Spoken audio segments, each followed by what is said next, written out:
Assalamualaikum warahmatullahi wabarakatuh. Ketemu lagi dengan saya. Dalam hal ini akan saya sampaikan tentang pengertian daripada penyelidikan, penyidikan, dan tersangka. Sebelum itu, saya ingin menyampaikan tentang pengertian daripada penyidik, penyelidik, dan tersangka tersebut.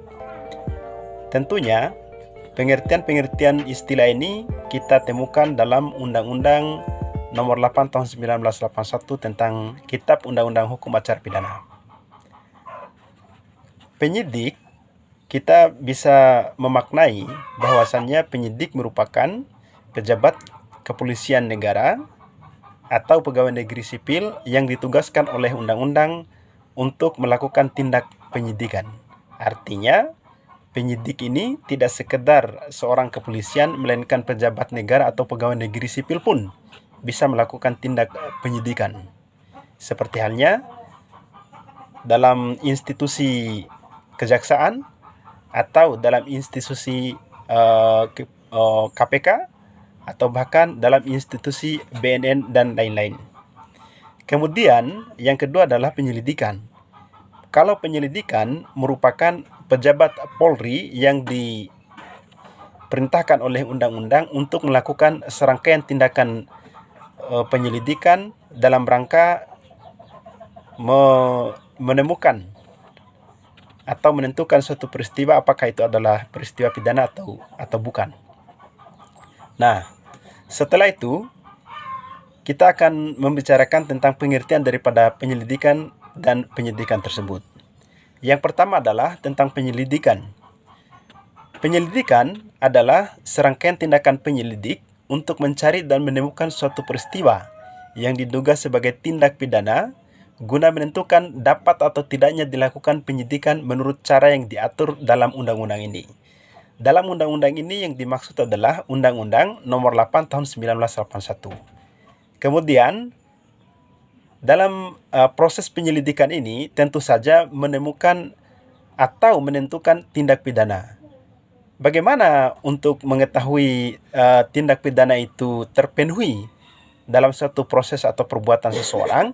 Tentu kita akan melihat daripada unsur-unsur tindak pidana tersebut. Unsur-unsur tindak pidana yang pertama adalah perbuatan aktif dan pasif. Yang kedua adalah perbuatan yang memenuhi rumusan undang-undang yang disertai sanksi. Yang ketiga, perbuatan yang bersifat melawan hukum, kecuali perbuatan tersebut bisa dibenarkan oleh undang-undang dan perbuatan tersebut memiliki unsur pemaaf atau yang bersangkutan dalam keadaan tidak waras dalam hal melakukan perbuatan yang bersifat melawan hukum tersebut. Selanjutnya, penyidikan merupakan serangkaian tindakan penyidik dalam hal menurut cara yang diatur dalam undang-undang ini untuk mencari serta mengumpulkan bukti yang dengan bukti itu membuat terang tentang tindak pidana yang terjadi dan guna menemukan tersangkanya. Artinya ada 3 fungsi yang dilakukan atau yang kita temukan dalam proses penyidikan ini. Yang pertama adalah mengumpulkan bukti, kemudian yang kedua membuat terang tindak pidana, dan yang terakhir adalah menemukan tersangkanya. Apa saja alat bukti yang tertuang dalam Kitab Undang-Undang Hukum Acara Pidana? Yang pertama adalah keterangan saksi, yang kedua adalah keterangan terdakwa, yang ketiga adalah petunjuk, yang keempat adalah surat, dan yang terakhir adalah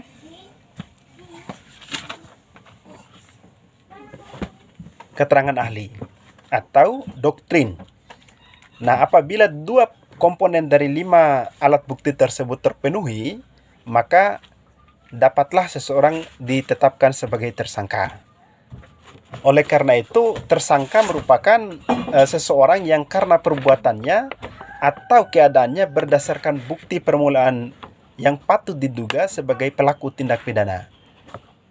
Bagaimana cara mendiagnosa seseorang itu dapat ditetapkan sebagai seorang tersangka? Yaitu perbuatan tersebut telah memenuhi 2 alat bukti sesuai dengan yang ditetapkan oleh undang-undang. Terima kasih.